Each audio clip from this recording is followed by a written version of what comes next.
Father's Day na sa Domingo, Hunyo 16. Alagad yun yan pasanang aldaw sa tuyang bistuhon ang sarong ama sa banwaan kan Pili Camarines Sur na sa nakalihis na 10 taon iyo ang nagsirbing ina asin ama sa saiyang mga aki. Uyan istorya ni Jessica Kalinog. Paghugas kan mga kinakanan, paglinig asin pagsyertong presentable an harong.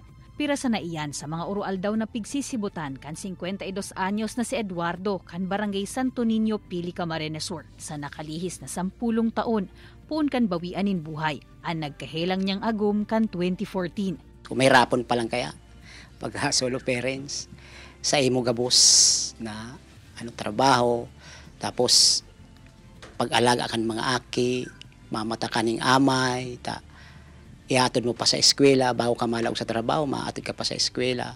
Halos sa imo gabos nakaasa ang solo parents, pagdesisyon sa buhay. Dating OFW si Eduardo, alagad kan magpandemya, day na siya nakabalik sa abroad. Kaya ang pagtanom nin mais asin iba pang agricultural product, ang pigkukuanan niya ngunyanin pansustento sa nagkaklase pang aki. May mga pagkakataon daan na napapagal naman siya, alagad maray na sana, tayaon manan sa iyang ina na si Nanay Nida, para tabangan asin magiyahan siya sa pagiging ina asin ama sa iyang duwang aking babayi.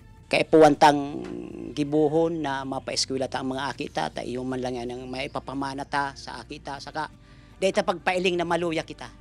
Kailangan pirming ipailing ta, pag matata, makusog kita. Sigun Kipili Association of Solo Parents Federation President Johnny Merlibardo, na ipasar na sa saindang banwaan ang ordinansa na nag-a-adapt kan Expanded Solo Parent Welfare Act kung saan matatawan in 1,000 pesos monthly cash assistance ang mga registered solo parent sa bilog na taon.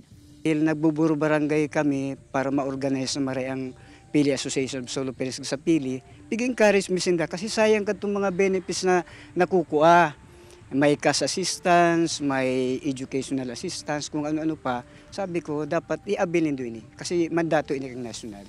Bako man subuot kabawasan sa pagkalalaki kung magparehistro komo sarong solo parent sa opisina kan DSWD. Tasiring kan mga ina, sindang mga ama, nangangaipuhan manintabang asin suporta hali sa gobyerno, magin sa mga kapwa ninda solo parents, nganing magpadagos man sa saindang buhay.